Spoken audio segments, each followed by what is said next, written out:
if you want to weigh in on the home energy score, especially, which we'll be discussing later, or really had any sort of BDAB action, the way rules are written is for subcommittees, you need to get a majority of folks in the room if you have quorum. So if council needs to get, council always needs 4 votes. In this case, you need 4 votes. Normally you'd need 5, right? But, so just if you're doing any mental math around counting as you're coming toward any sort of decision, just keep that in mind. You need 4 of the 6 folks in attendance today. Does that make sense? It does. And they can be online. They can be online. Yeah. Yes. All right. Well, let's call the meeting to order. Welcome everybody to the November 7th Bend Economic Development Advisory Board meeting. Thank you everybody for attending in person and virtually. Let's start by asking if there's any public input. Yeah, so we have Gareth and Richard in the attendee section, but anyone can raise their hand. You want to say anything? Give you 5 seconds to decide. I am not seeing any. All right. Hearing none, did everybody get a chance to review the October 3rd meeting minutes and any corrections or comments before we entertain a motion to approve?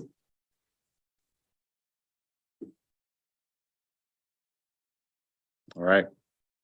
Does anybody want to move to approve those minutes? I'll move to approve the, what is it, October Second. 3rd meeting minutes. All right. All in favor of approving those minutes as presented, say aye. Aye. Any Aye. opposed? Excellent. Motion passes. Thank you. On to item 3, core area business assistance programs. Allison? Yeah, sorry, I was trying to do it earlier. Yeah, so just to tee this up too. So Allie is the staff, Allison is the staff to the Core Area Urban Renewal Advisory Board. And they have been doing some work on potential business assistance programs, which you'll hear about. But they are looking for broad kind of committee input. So I know there's going to be one more opportunity after our meeting today for a BDAB rep or 2 to participate in a kind of wrap up discussion with that group. They've had a couple of meetings so far, but I don't think you've missed the boat. And this is going to really hopefully bring all of you up to speed, and then you can decide how you want to kind of engage going forward. But is that enough of a tee up? Yeah, that's perfect. I'm still just working on my screen share, so give me a second. Okay, so hi, everyone. Thanks for having me today. So I oversee my new title. I don't know if I've presented to BDAB since I've kind of transitioned roles, but I'm now the core area project manager for the city of Bend, primarily overseeing the implementation of our new core area tax increment finance plan. And I'll kind of give just like a general overview of the core area TIF for those of you who, I know a lot of BDAB was kind of involved as we set up the district, but probably haven't heard a lot about it since then, especially for newer members. So I don't have a ton of time to kind of explain the in-depth of how tax increment financing works, but I'm happy to at any point if you ever want to learn more about it. But essentially, anytime that we establish a new tax increment finance area or an urban renewal district, urban renewal and tax increment financing are the same word. What that does is it allows any increment of tax assessed value on a property that gets taxed. Any of that increment goes to the Bend Urban Renewal Agency to invest in that specific geographic boundary instead of going to the overlapping taxing districts for a period of time. So our core area tax increment finance district was adopted in 2020. So we are collecting tax increment from any properties kind of within that area over the next 30 years. The district is set to expire in 2051. We're expecting that over that 30-year period will generate about $112 million of funding capacity, kind of after you take out inflation and debt that we have to repay anytime the way that tax increment financing works is we start issuing debt on funding that we'll collect over the period of time that we can start spending earlier.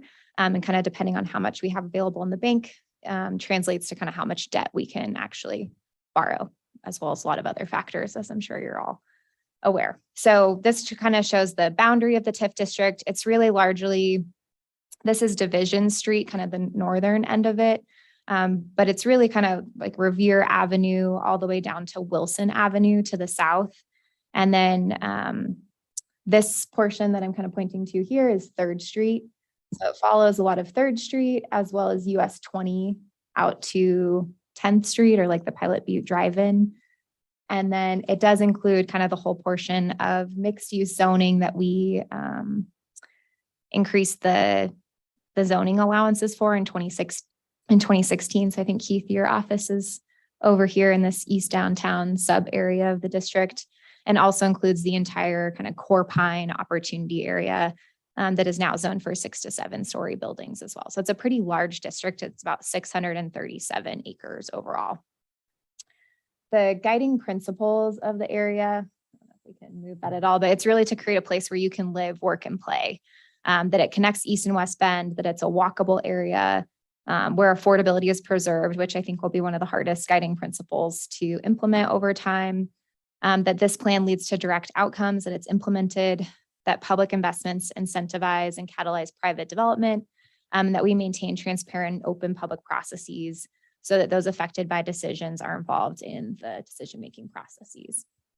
The image to the left is sort of it's called an urban design framework, but essentially kind of is meant to highlight where key investments will be made in the district over time. So we really identified Hawthorne Avenue as being a key east-west spine through the district to connect the emerging Bend Central District to downtown, as well as Ani extension or industrial way kind of through the Core Pine area. So we have a transportation bond project to kind of improve east-west connectivity through that area, as well as a major master plan that will look to master plan that large 23-acre vacant parcel across from Crux.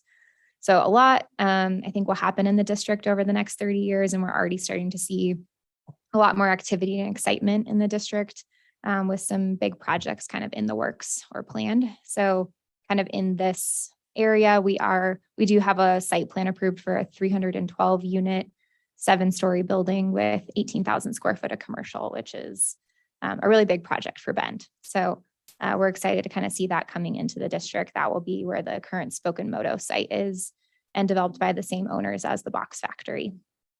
Do you have an estimated start date on that now for shovel in the ground? My understanding is they have some opportunity zone funding that they're hoping to spend sooner rather than later, just so that they don't run the risk of losing those funds. So I expect that they'll be starting within the next year. Yeah, I thought it was spring. I didn't know. Just tickled to hear the opportunity zone is coming through like the first time. So Yeah, and they've kind of told me like the rules aren't super clear, so they've been a little bit cautious about crossing all the T's and dotting all the I's. They're hoping for it, but I don't know if they are 100% relying on it, but it is a big benefit for that project in particular.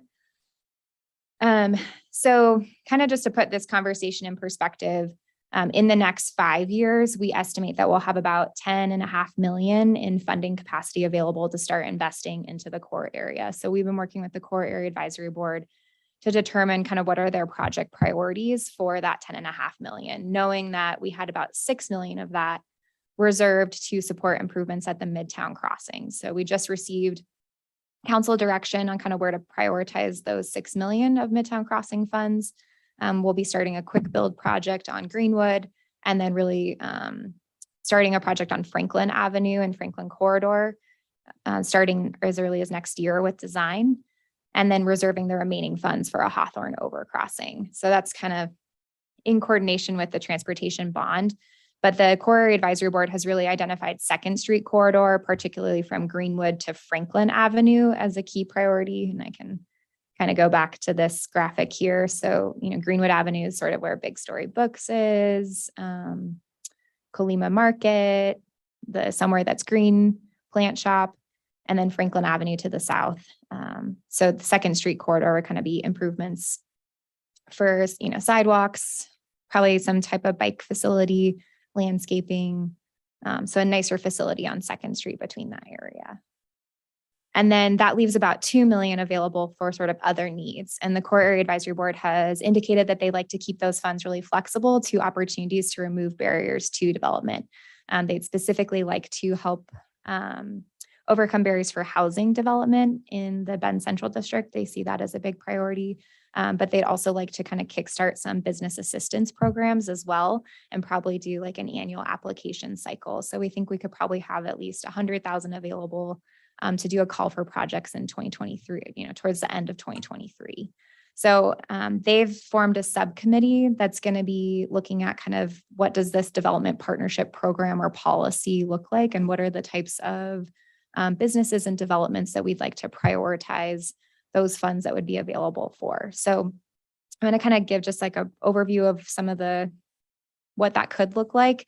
And then we have invited up to 2 BDAB members to sit on that next subcommittee meeting, which will take place November 14th, which 2 of you are definitely welcome to attend, or I'm happy to take any feedback that I get today from you all to that subcommittee. And Allie, Kevin has his hand up. Yeah. Hi, Kevin. Hi, could you go back to the map, please? This one? Can you tell me what that, yes, at the corner of Second and Only, can you tell me what that lightly shaded area means as a future attractor district? Yeah, so it's a good question. I think the idea was kind of to show that at key kind of key collectors or arterials, that's likely where more commercial activity would have more viability in the future. So that's likely, the core area, in the core area plan, we identified 2nd Street as really being this north-south connector. And so I think only being a collector street, anytime there's an intersection, there's a little bit more visibility or attraction. So it's the legend below says this is a future attractor district. But it's all subject to a lot of. Do you envision any kind of eminent domain to facilitate that, or is just going to be the stick or the carrot, not the stick, in terms of getting business owners to do things there? I don't envision any eminent domain at Second and Only. And I think, in particular, the biggest area of focus right now is really that area between Greenwood to Franklin. That mirrors the downtown boundary on the east side of the Parkway and the railroad. So that's really been kind of the key focus of the emerging district that we're really trying to invest in. Do you show Second Street going okay, all the way thank to you. Revere on that? Yeah, but it did have a right-of-way vacation. But we did want to maintain ped bike activity. So I really see 2nd Street being more of a north-south bike pedestrian because there's limited capacity to do a lot of vehicular north-south movement, especially at Greenwood and 2nd, because of the queuing at the 3rd and Greenwood intersection. Right. That's what I was wondering about, because my property is right there.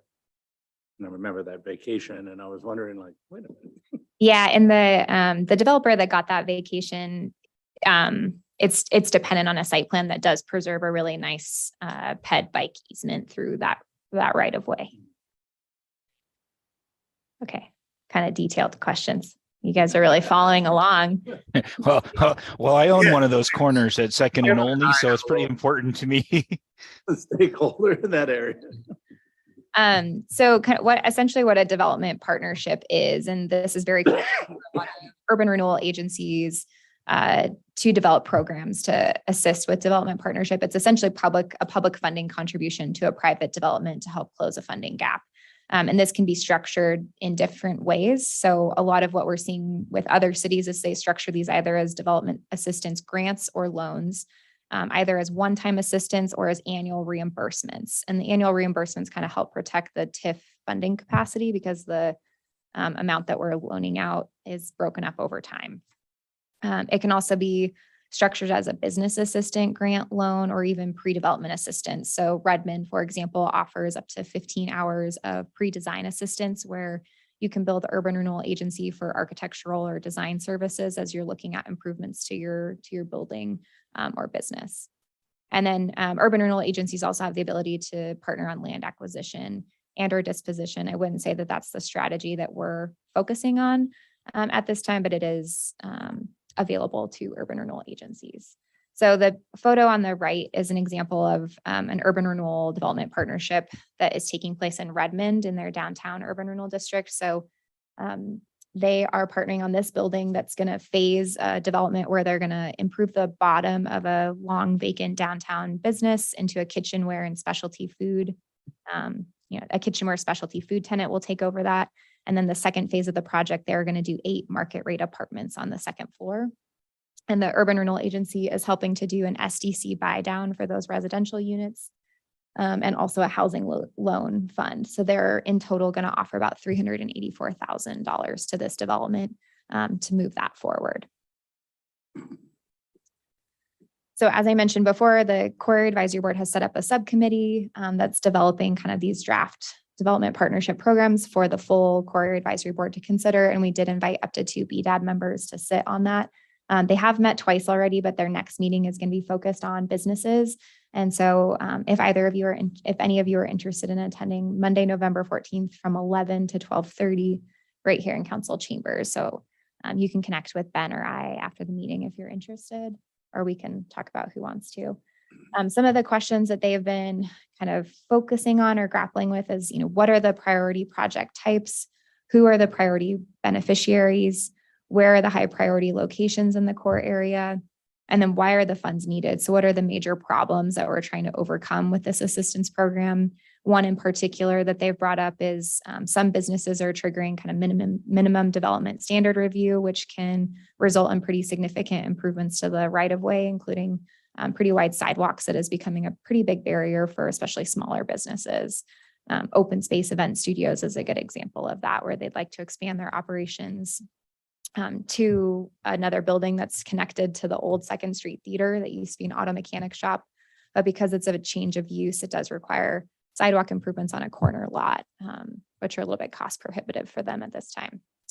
And then how should those public investments be structured? And then another question that they kind of posed to staff at their last meeting was really focusing on the when. So when should this assistance be provided, especially to get projects on the ground faster, or what projects could we fund to get projects on the ground faster?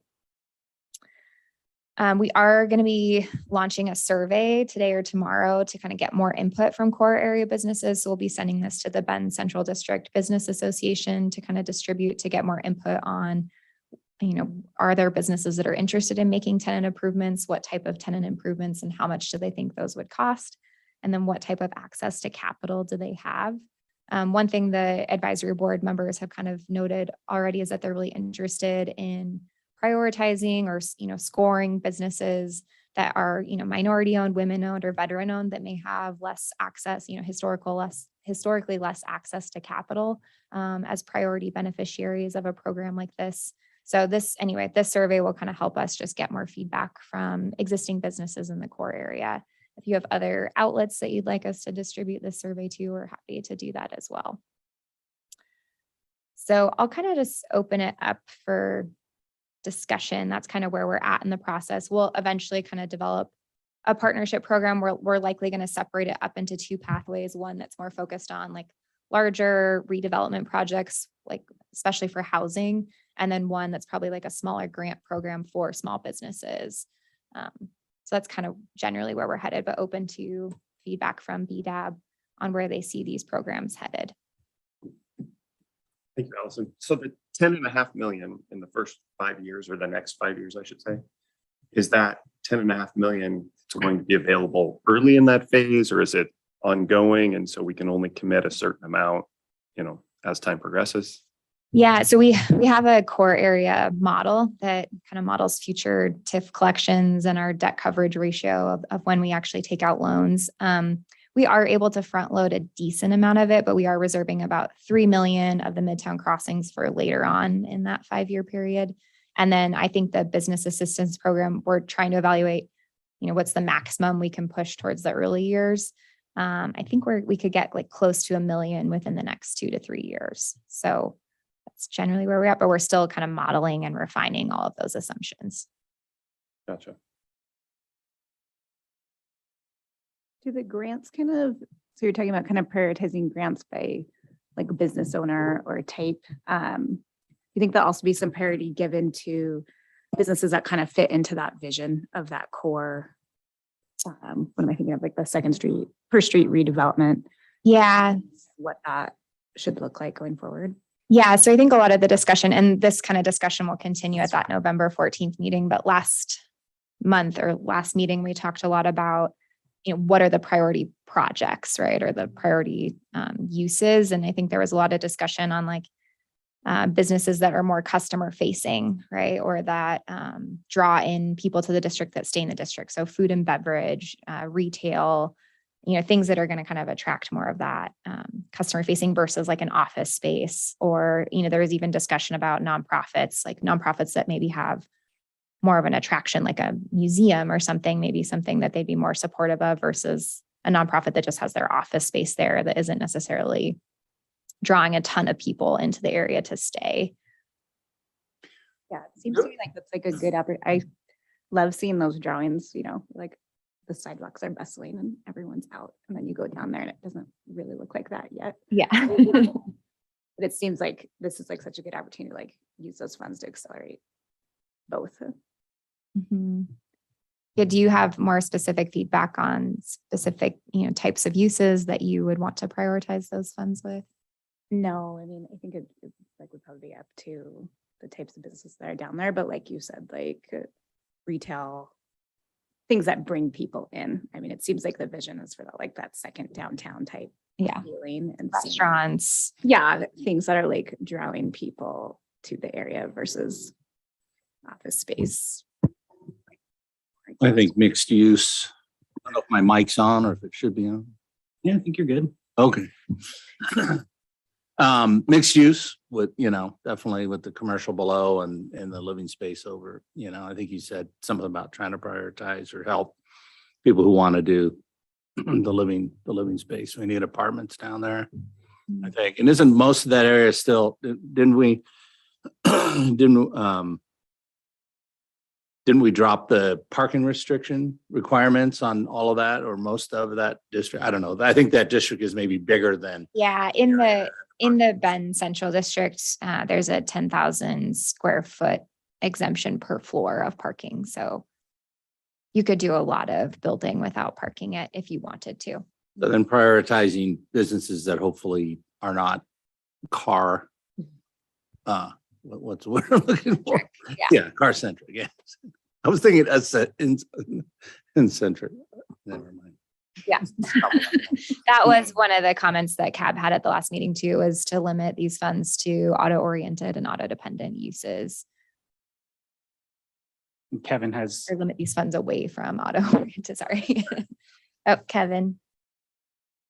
I was just going to ask, do you anticipate any like outreach to the businesses that are already there to gauge their interest in potentially participating in, for example, if 3/4 of the street is going to get, proper sidewalks and one property owner isn't doing anything with a permit that would require those things, do you anticipate some sort of outreach to try to get those projects all completed concurrently? Or is that just going to be left up to the individual property owners to work out?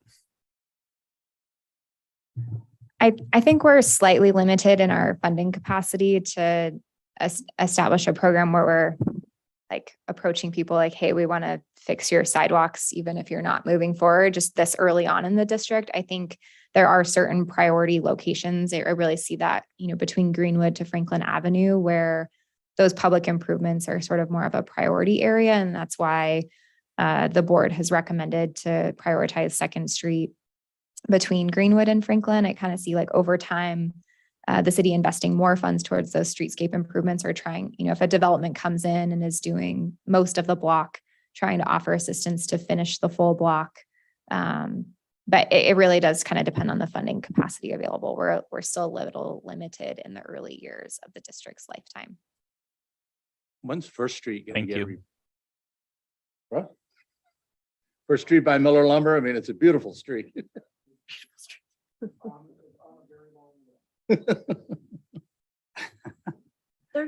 I can't remember what the like neighborhood group is, but it has some of the businesses that are down there, the hotel. Are they actively participating? Yeah, I actually sit as a liaison on their board.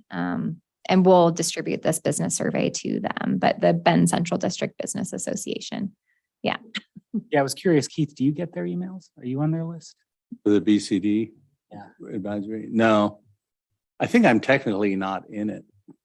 Oh, got It's it. a member organization, so Got to get you signed up. But you and Kevin are both stakeholders. I think we can probably figure out some other folks in the district that may not be engaged and make sure you get that survey. Out of the district.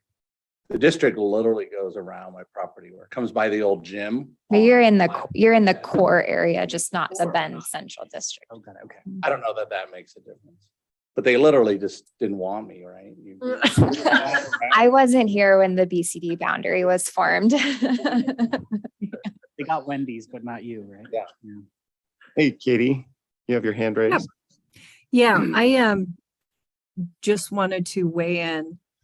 So I've been listening and participating in the core advisory committee, and also the group that's looking at how do we spend the TIF funds and that sort of thing.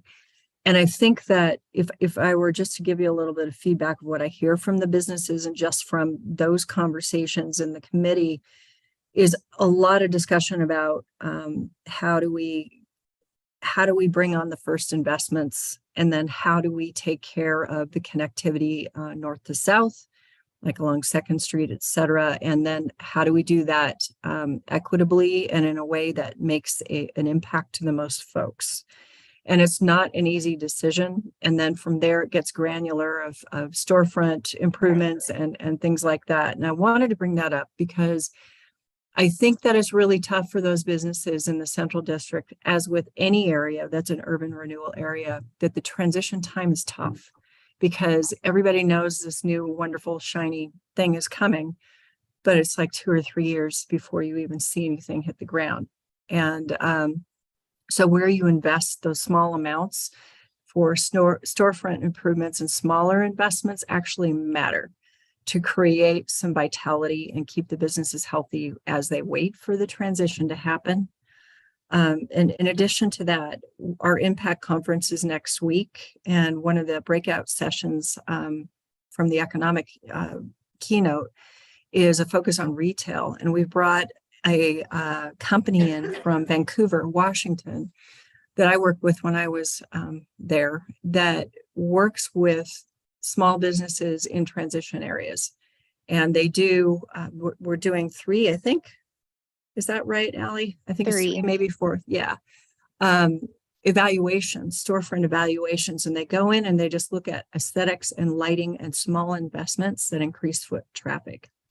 And so I just bring this up to give perspective that a lot of these investments for new overcrossings and improved undercrossings and connectivity and all the big infrastructure projects lies a lot of people's lives, and trying to figure out how to help them during the transition in smaller ways with smaller investments that creates what we call messy vitality during the transition is going to be really important.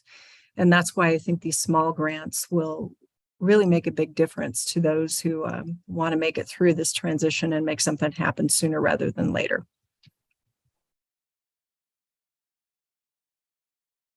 Kevin also has his hand raised here. Yeah, thank you, Katie. Go ahead, Kevin. Last comment, Allison, I would be happy to help and be a resource on the credit availability in that area. Obviously, that's our mothership since 1982 at Mid-Oregon, and we do a lot of lending in the area and could potentially provide a resource. And then my last comment in terms of feedback is one of the things that's holding investment back in that area is concerns about the location of homeless shelters and the type of foot traffic that we're seeing in that area. And so as long as property owners are continuing to have to invest more in security and patrol, I think it's going to be a detriment to bigger investment in the district. And Kevin, I'll get you and Allison connected via email on that credit. So Kevin is the CEO, president of Mid-Oregon Credit Union. Okay. Great. Yeah, it's not the first time I've heard that comment, Kevin. I definitely think that, working with the businesses in that area, that is their top concern on a daily basis. I do think making some of those street improvements can hopefully improve kind of the sentiment around the area. And then the camping code, the draft camping code that is being under consideration does include 1,000-foot. I'm trying to make sure it does include 1,000-foot ban around any shelter locations, which would include the Rainbow Motel, which does increase kind of the no camping ban up to at least Greenwood Avenue. So something that the Bend Central District Business Association has been advocating for in that area. Yep, excellent. Not to say that that will solve all problems, but So question for you, Allison, on, again, the $10.5 million stack of money. So it's $6 million allocated for, was it Hawthorne?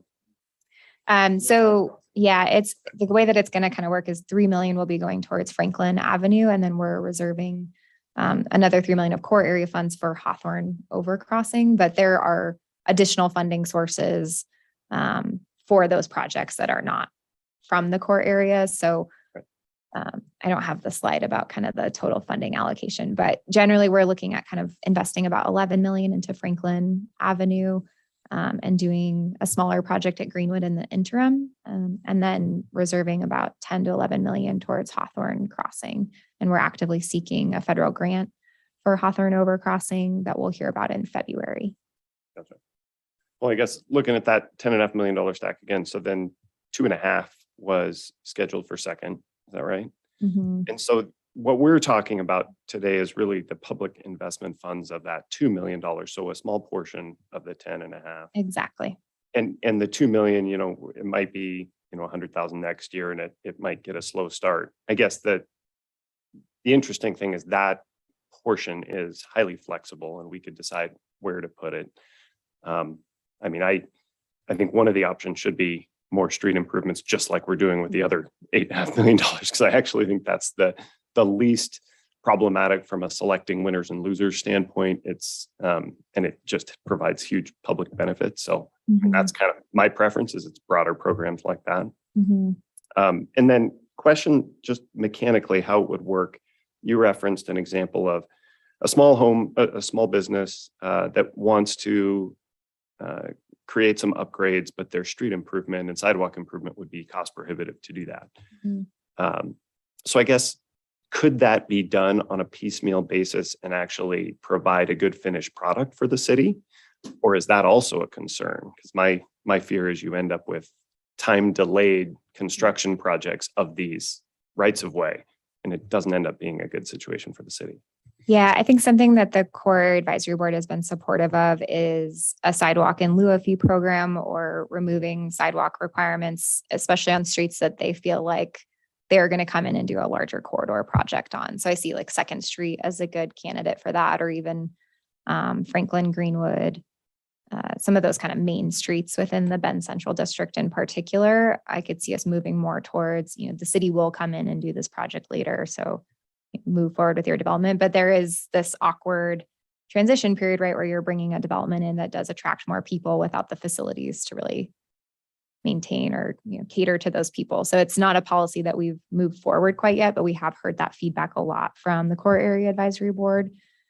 Just to kind of, I'm trying to share my screen again and struggling, but just to kind of show what we've learned from looking at other development partnership programs. Play this button.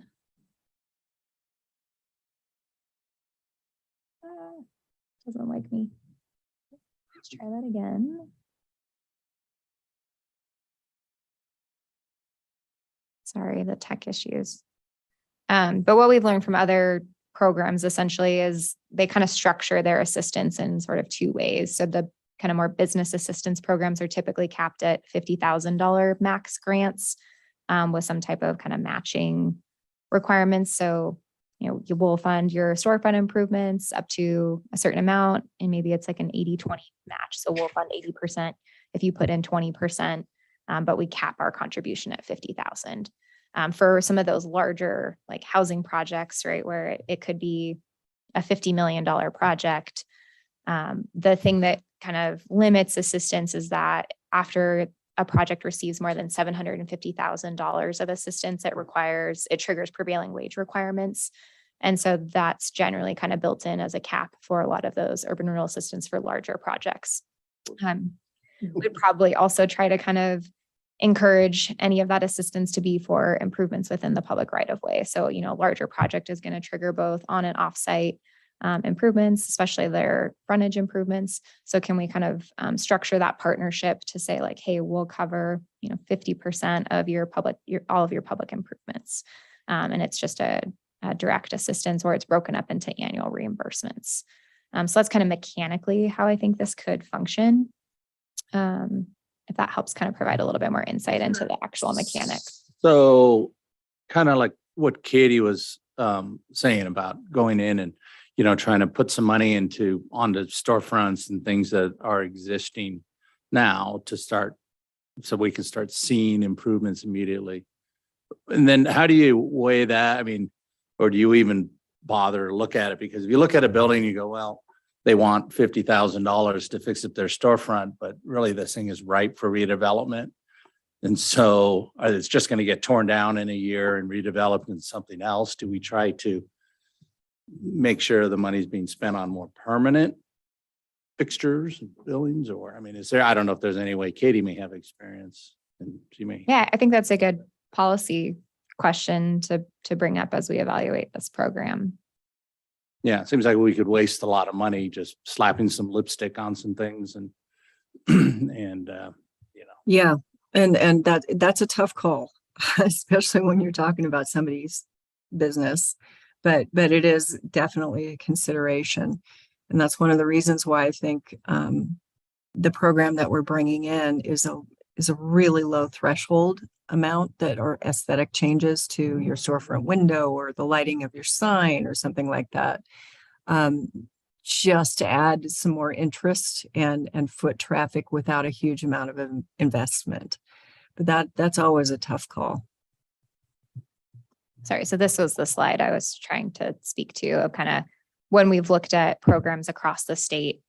This is kind of generally how they're structured. So, one-time development assistance are usually between 200 to 300,000 per project. Because, and again, that prevailing wage requirement is triggered at that 750,000. We find that projects that have like a ton of, a lot of significant public benefit, kind of how you define that is subject to each individual policy, but those are structured with a minimum private to public ratio, typically of 6:1. And that could be, projects with middle income housing. That could be some kind of large nonprofit that's trying to locate to the area, or I don't know. There's lots of different examples of what that community benefit could be. Business assistance, or, those typically don't exceed 50,000 per project. A lot of times the grants range between 4,000 to 10,000 for a business, or they allow up to 20 hours of pre-development costs. So design, architectural, or engineering that could be reimbursed. And then there's a lot of different ways, right, to structure the eligibility criteria or the scoring and the level of assistance based on other goals, such as, economic development goals, housing goals, or DEI goals. So the goal is kind of to develop this program to bring back for borough consideration early next year. There'll probably be more time for BDAB to weigh in on it as well. Thank you for the presentation. I'm glad we're talking about it. I guess my one takeaway is I worry that we might over-engineer the requirements and the scoring and then find that we have barely enough submissions to review. So we're just approving whatever comes in front of us, or, CAB is. Yeah. My goal is to make it simple. So anyway, we'll bring it back to you all to weigh in on. A couple of affordable housing advisory committee members, and they really do this stuff, right? I mean, although it's not super simple to get a grant from the Affordable Housing Advisory Committee, but they've been kind of weighing in. I guess the big question before Allison steps away too, is anyone just raring to go for November 14th, 11 a.m. to 12:30 p.m.? I'll probably be there. Yep. To 12:30. At 12:30. No pizza provided. What? I have tea and coffee sometimes, maybe some cookies. You have a less of a budget than Ben has. Well, it's just a subcommittee, you know? So Brianna and Travis, I saw you're So interested. you got through you? Okay.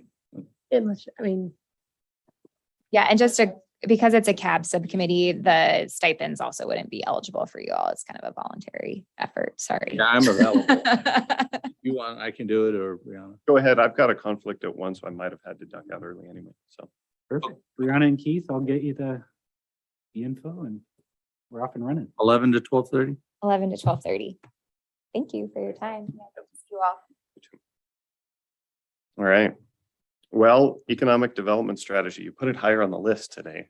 I did, yeah. So I will keep it higher on the list. Awesome. Forward, so it's not the one we're trying to squeeze in the last few minutes here. I really just, I think we'll have some meaty topics to discuss going forward, but I think Travis and Kelly and Keith, you were all on the first planning call we had a couple of weeks ago, working on scheduling the kickoff meeting right now. And really for folks that weren't in that meeting, I'd like to have some sort of kickoff event with BDAB members, representatives from other committees. I think you all remember Joanne Mina, for example, talking to BDAB a couple of meetings ago from the Human Rights and Equity Commission. I caught Joanne afterwards and said, hey, would you want to come to a kickoff meeting for the economic development strategy? And her response was absolutely. So really a kickoff meeting with some economists. I'm trying to nail down some dates right now with hopefully Josh Lehner and Damon Runberg, who are two kind of well-known state economists out here, the week of December 5th or December 12th. And part of that is because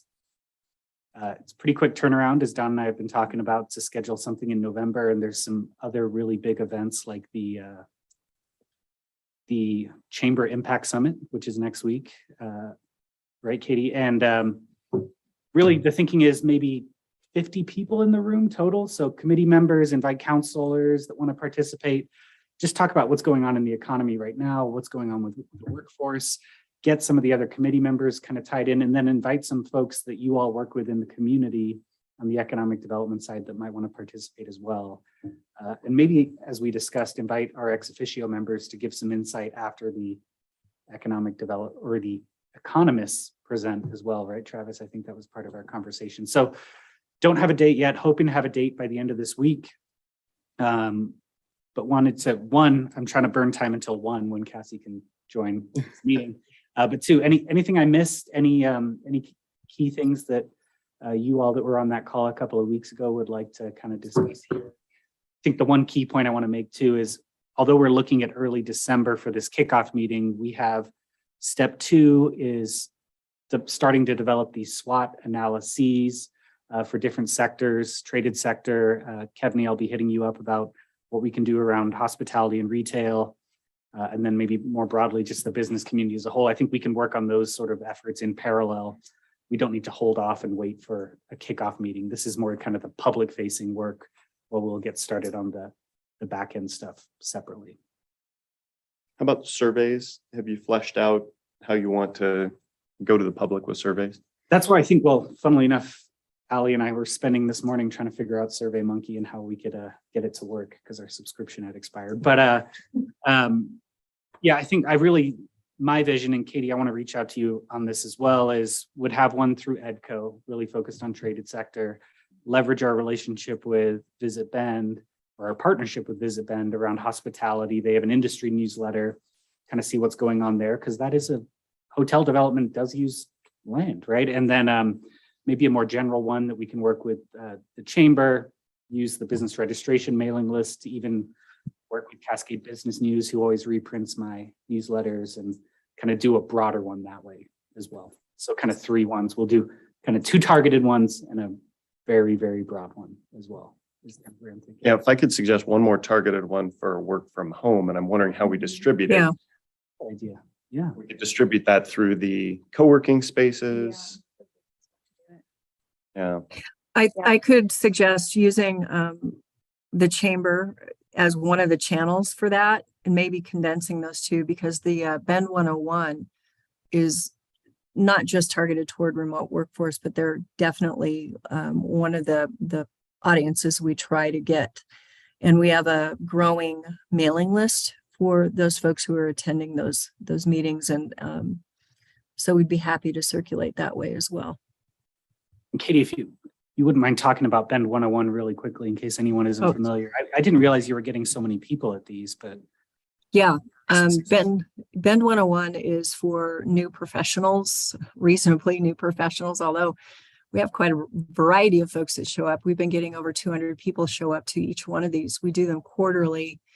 It was kind of a collective effort, and the chamber has been on point with putting these together. And it's an introduction to Bend, and it goes over some of the basics of how we're operated, what the history is, and we have caveats. We feature different aspects of Bend with each new Bend 101 event.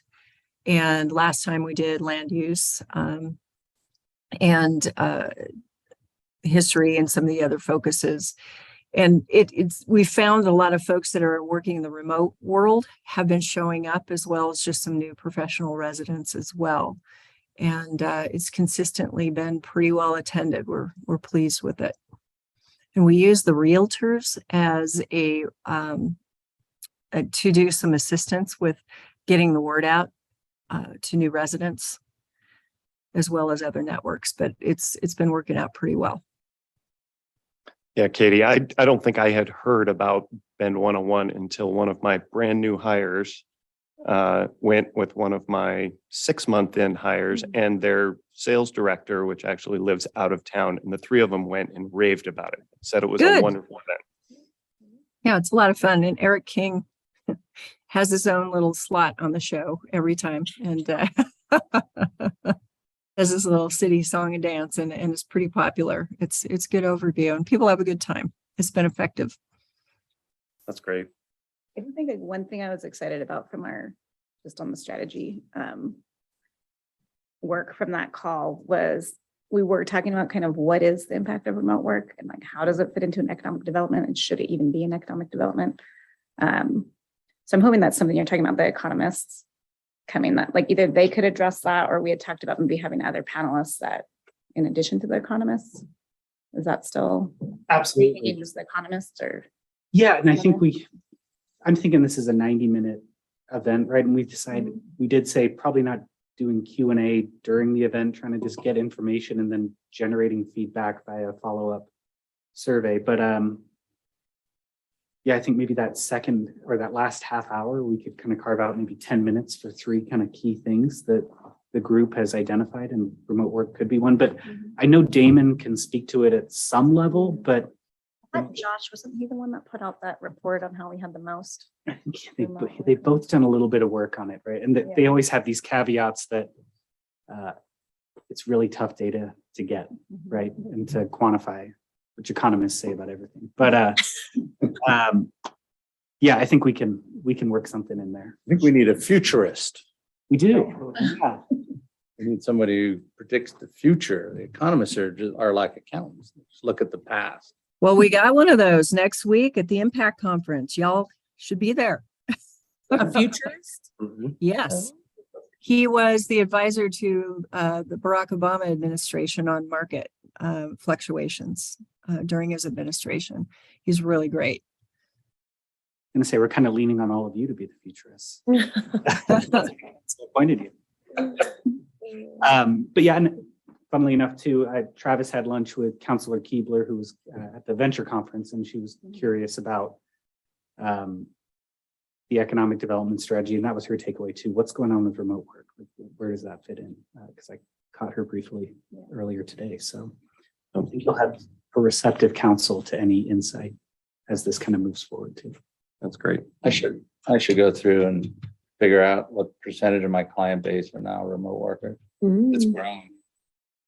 Like, it's amazing how many people move here, and it's like, you can do, like, you know, attorneys and stuff. You just think that attorneys had to be in the city that they work in, but they seem to be able to work remote, some of them. Or they travel back and forth. I don't even know. Yeah, and these are, I don't want to take us too far off track here, but we did go down the housing kind of off ramp at one point during the working group conversation. This is really focused to kind of talk about what's going on besides housing that are limiters, right? And certainly some of that will lead into the economic opportunity analysis, which looks at if we need to expand the UGB or not for employment land, and what that would look like. But there could be other policy offshoots too. I mean, maybe some of the feedback is we have this growing reliance on remote work for our workforce, and we need to be focused on ensuring we have adequate air service, right? I mean, there's other components there that I think could spin off of this that have nothing to do with land use, but could help BDAB direct funds down the road or provide feedback to council as they develop initiatives. So I know that the effort here is really focused on economic development strategy is the first input towards that economic opportunity analysis, but I think having this strategy is going to provide guidance for BDAB's contract with EDCO, avenues for policy interaction with council going forward, all that sort of good stuff as well. Any other feedback? No, not on that topic. Do we want to talk about member recruitment while we wait for Cassie? Sure, and Cassie jumped on, but member recruitment's really quick, so we can talk about it now if that works for everyone. Well, Cassie's on. We're great to it. This is like 2 minutes, so Sure, hit it. yeah, I mean, it was in the email as well. So Lisa Goodman stepped off BDAB. She took a new role. Excited for her, and she's not leaving Bend, but it's going to have a whole lot more travel. It's Vice President for Communications for the Oregon Hospital Association. I'm probably butchering the association's name, but a pretty big undertaking, right? And so we had a recruitment open that ended on Halloween, had 7, I think, pretty good candidates, weigh in, but then with a whole other seat opening up as well, decided to extend it through a week from today. So if you know anyone that's interested in participating in BDAB or maybe a good fit, please encourage them to apply. I'll resend that link again afterwards. Had a few folks reach out in the last few days, and then we'll be plugging it in our newsletter tomorrow morning.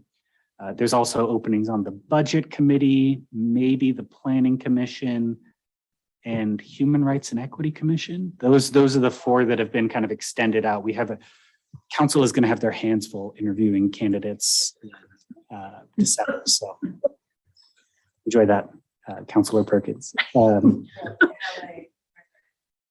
Yeah.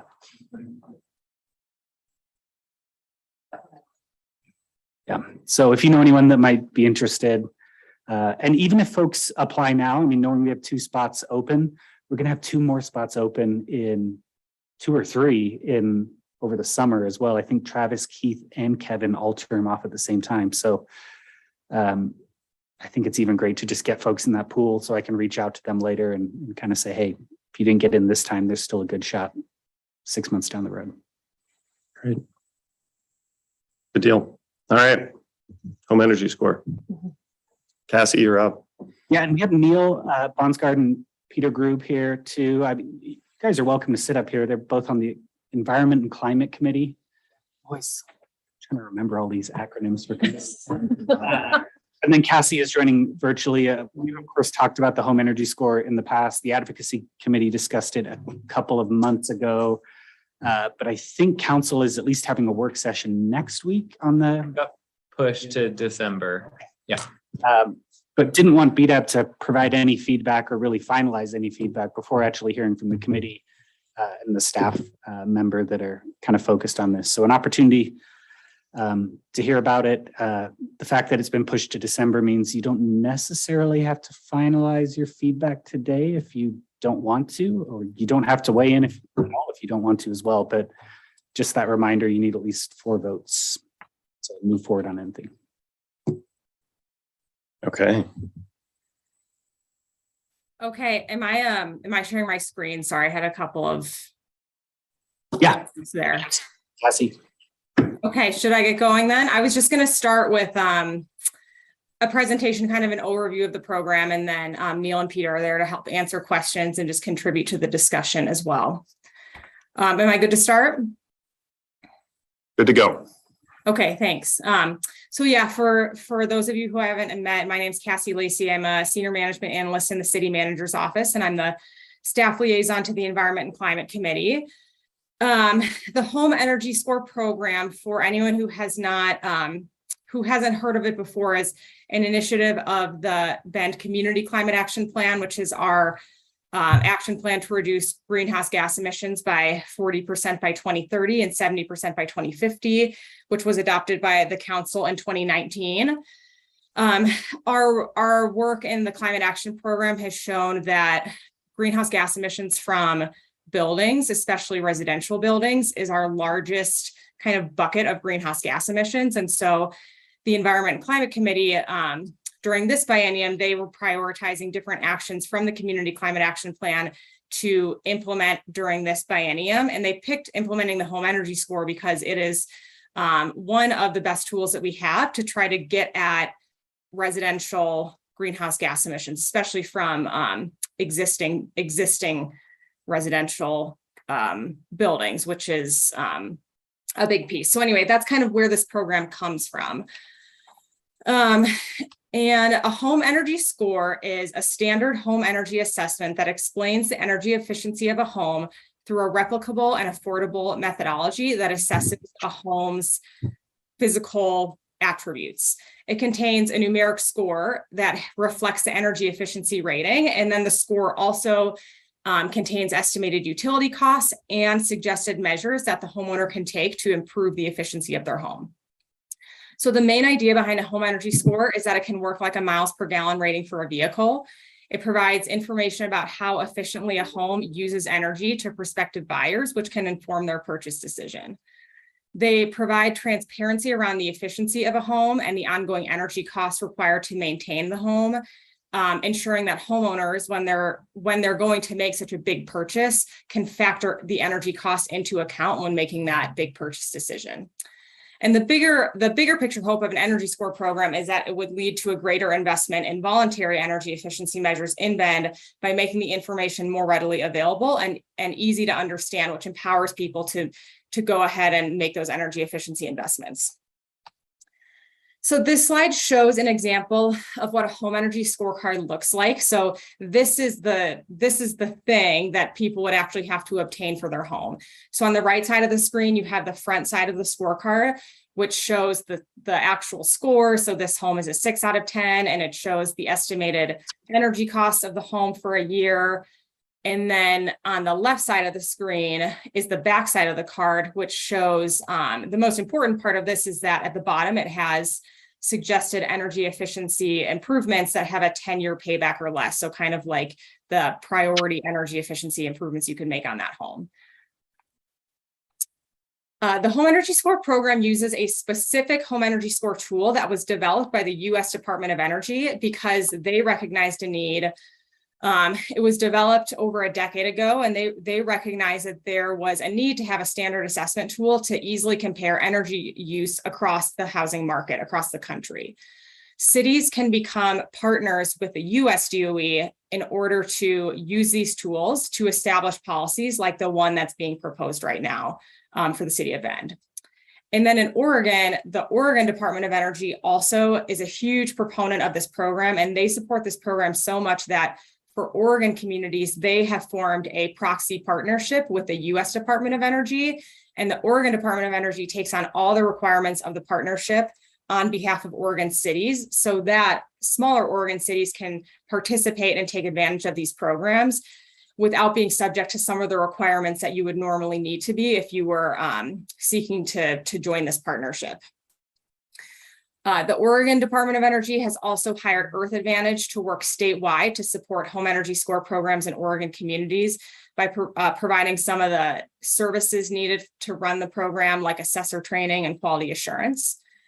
And so by creating a home energy score program here, we're really able to leverage this tremendous amount of expertise, resources, and program development that have gone into creating the system. So I think the takeaway is that this is not a program that was just kind of made up by the committee or made up for the city of Bend. It's really this robust nationwide program that's out there for use by cities that we're recommending that we participate in. Because of that Oregon Department of Energy partnership, Oregon has more home energy score programs than any other state.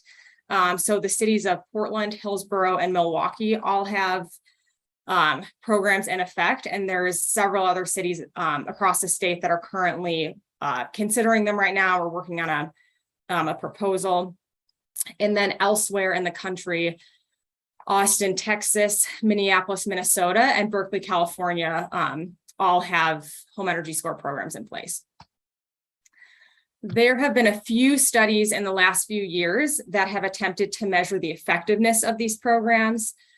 So the most recent one came out earlier this year from the Lawrence Berkeley National Laboratory, and they had some interesting findings, including that a 1 point increase in a home energy score was associated with a 5.5% reduction in the odds of a loan going 30 days delinquent, and also a $100 decrease in estimated annual energy bills was associated with a 2.3 decrease in the odds of a loan going delinquent. So I think that just goes to show the benefit that energy efficient homes, and also people understanding the implications of the cost implications of what they're buying, how can help people stay in their homes longer. And then that study also found that a 1 point increase in a home energy score was associated with a 0.5% increase in sales price. So that shows that people that invest in energy efficiency are able to kind of capitalize on the investment that they've made when they go to sell their house. And these relationships were only statistically significant in places with a mandatory home energy score assessment at the time of listing. And then another study that was completed in 2019, which was a joint initiative between the University of California, Berkeley, MIT, and the University of Chicago, studied the effects of the home energy score program in Austin, Texas specifically.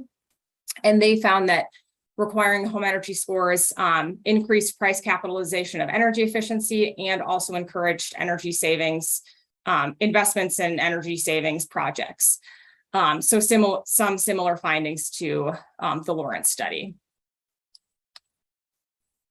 And then just to touch on how the home energy score supports equity objectives, we want to emphasize that this program is really seen as a buyer protection program. So it assures that people understand the energy costs of the homes that they are considering buying, and provide transparency about features of a home that are otherwise hidden and have significant implications for the cost of owning that home. And so the committee and others who support the program, that's kind of one of the most important parts of the program, is making sure that people, when they're going to buy a home, they have information about the energy use of that home, and seeing that as kind of vital to being able to, make a fair purchase in the housing market. And we'll get to the program details in a moment, but kind of on the equity topic, some of the the program as proposed does include a low income assistance program, which would cover the cost of obtaining the score for those who cannot afford it. And then there are additional other programs that are available and becoming increasingly available to support low income homeowners in actually making the upgrades as well. But those are separate from the home energy score program itself. So anyway, that's kind of the overview of like the why this program is being proposed. And so next, the program details. So what exactly is it that's being proposed? So the program will require that all covered buildings that are being listed publicly for sale are required to obtain a home energy score from a state licensed home energy assessor. And a copy of that home energy score must be provided to all agents and brokers working on the sale of the building, and basically made available to all prospective buyers of the home. The home energy score must be included in all real estate listings as well. And a covered building includes any residential structure containing a single dwelling unit on its own lot, or any attached single dwelling unit, regardless of whether it's on its own lot, where each unit extends from foundation to roof. So essentially what's covered under this program is single family residential, but then also like duplexes, townhouses, even triplexes, as long as they're not stacked. The model, like the tool itself, does not work for stacked housing.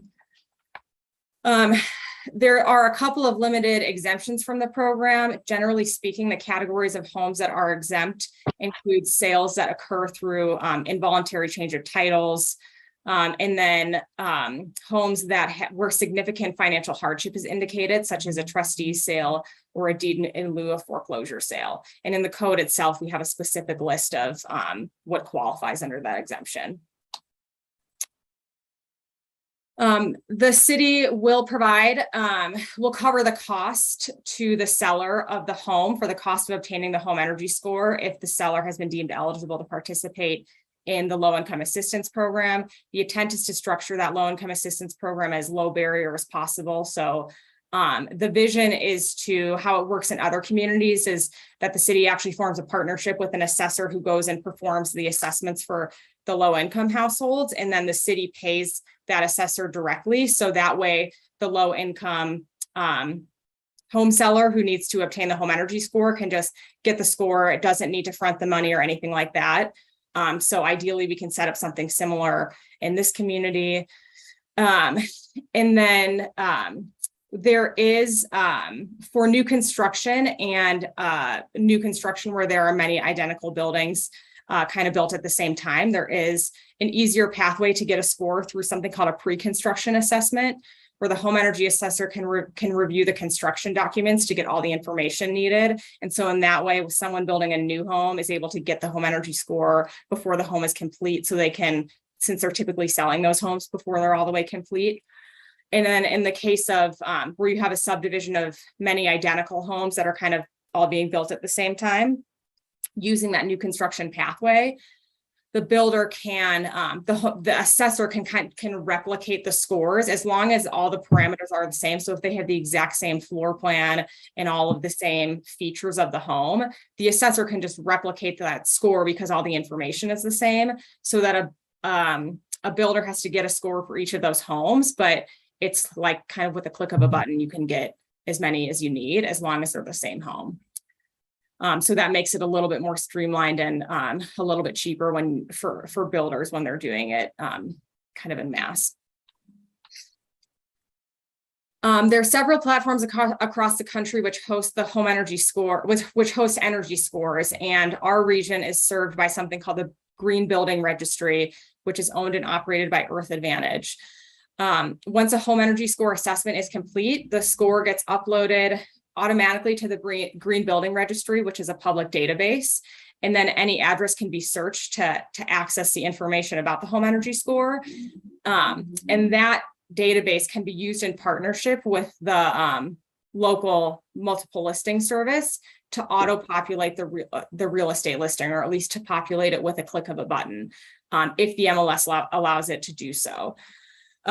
So using that, it's a pretty streamlined process as far as getting it included on the listing. And I can pull up on the screen, there's a kind of a small screenshot of what the Green Building Registry looks like, but I'm happy to pull it up as well once the presentation's over.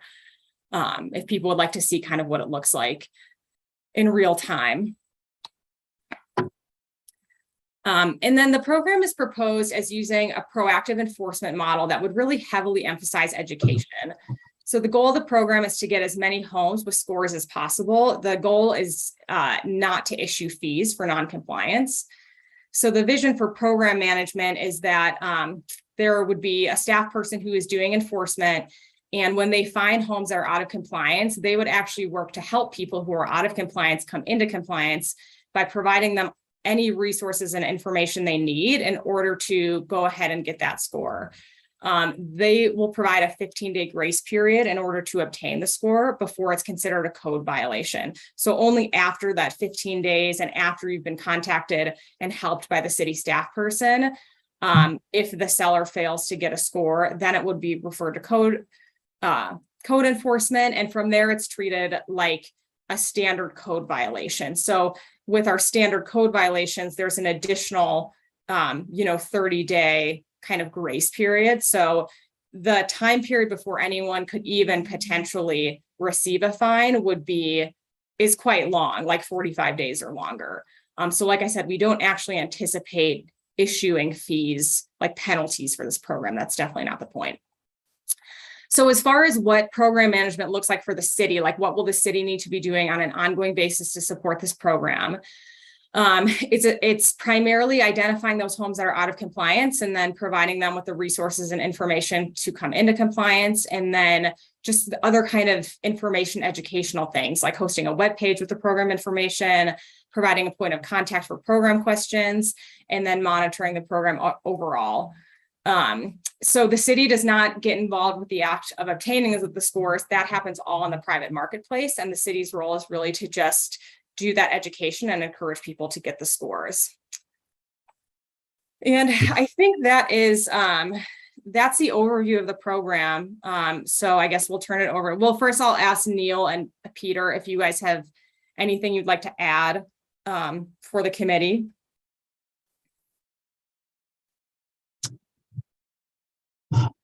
Yeah,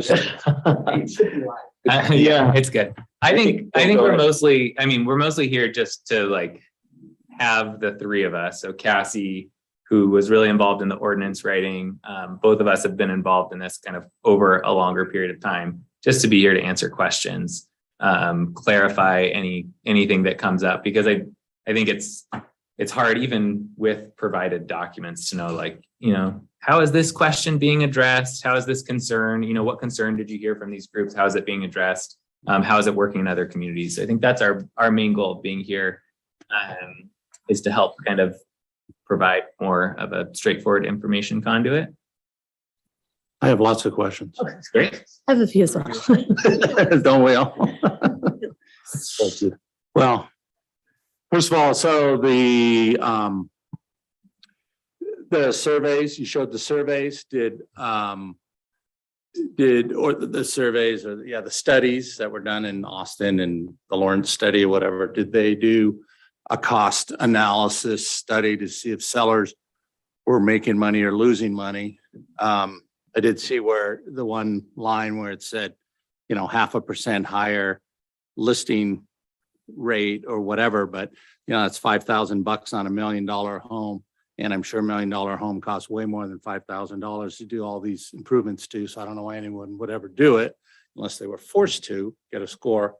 And then I wonder if title, even though you say that the enforcement is going to be, however the enforcement is going to work, our title company is going to require all realtors to do this, or will the realtor board requirement, will they end up requiring it, or will just realtors to save their butts make sure that that there's a score on every house before they sell it? And then the other thing is, how many of these inspectors are they going to be available? So if you do this ordinance and there's 2 people in town, and you're requiring every house that goes, on the MLS to have this score, it's going to cost thousands of dollars. I think even in a perfect market, if we look how much it costs to get an appraisal on a house, up to $1,000, they went even higher than that for a little while. So I would think at a minimum, it's going to be $1,000 added for this, for an inspector. And that's once there's hopefully numerous inspectors in town and lots of competition. And so what is the time frame do you think it will take for this, for this group of inspectors to show up? Yeah. Yes. 3 questions? Yeah, I don't feel like I should add questions yet. I feel like you guys should. Do you have preference of who responds to what, Cassie? No, I was going to try to tackle that last one because there was just some clarification. Some things we have included as part of the proposal, I guess, to address some of those that I should have included as far as the availability of assessors. So the first is that what other markets are seeing, the other markets in Oregon that have these programs, is that scores range from $150 to $275 to obtain a score. The number we've been kind of advertising as our expected number is $150 to $300. And Earth Advantage has been able to calculate for us, like they've calculated for other communities, how many assessors they believe are necessary in order to be able to meet the demand at kind of peak season. So they estimate we would need around 12 assessors right now, because there is no program, there's not a ton of assessors, although I'm aware of about 4 or 5 who have recently become trained and licensed to be assessors, kind of in anticipation of this program. But what other communities have seen, which is the best information we have to go off of, and knowing that Bend is not exactly like other communities, but it's the best we have to go off of is with as far as what we would expect is once the program gets passed, I definitely should have included this, but we're proposing that the program does not go into effect until July 1st, 2023 at the soonest. And the primary purpose for that kind of delay is to allow for people to, once they know that there's their requirement, what other communities have seen is that people go and train to become assessors because there's business to be had there. Other cities have actually seen like a surplus of assessors become trained, and then actually they end up whittling down because there's more than the community really needs. And we, as a city, and this is language that we're including into the ordinance itself, is that we will be monitoring the availability of assessors and also the cost of scores. And if they differ from what we're expecting significantly, then we would postpone the implementation of the program, or if the program has already started and then that comes to pass. It's something that we'll be monitoring and keeping track of, and then course correcting if necessary. So if they're significantly more expensive than, say, $300 for an average size home, that's something that we'll be looking for. It's definitely, our anticipation is not $1,000 or more, and that those numbers have stayed the same. Like in the other markets, they have not. They're still in kind of the $150 to $275 range. So, and I'll jump in for a second in saying that these assessments could be way more in depth. Like if you wanted to do a really in-depth investment grade audit to your house, there's a lot of specialized equipment. You could spend a really long time, like a home inspector does on a house. This program was really designed by the Department of Energy to be as efficient as possible. So we're intentionally leaving some things off of what could be assessed, so then it can happen efficiently and affordably. So then you don't end up with the challenges that were brought up. So that's how they're able to do these so much less expensive than a full home inspection. Yeah, I just want to back up for a minute and go big picture, because I appreciate Keith's questions and talking points. And I think that's the reason why, like, shame on us for taking so long to get here to talk to you. We should have come to you before, because my name's Peter Grube. I've been in Central Oregon in the home building industry now for about 15 years. I also have a small business owner and a contracting business in the building industry. Also working with a group developing, I was fascinated by Allison's presentation, working on a 36 unit apartment building in Bend Central District. So I've kind of had my fingers in energy efficiency and building. I'm kind of more of a nerd, really. I'm not used to the public facing side of this, so I'm kind of uncomfortable with it. But I can say that given my background, I'm extremely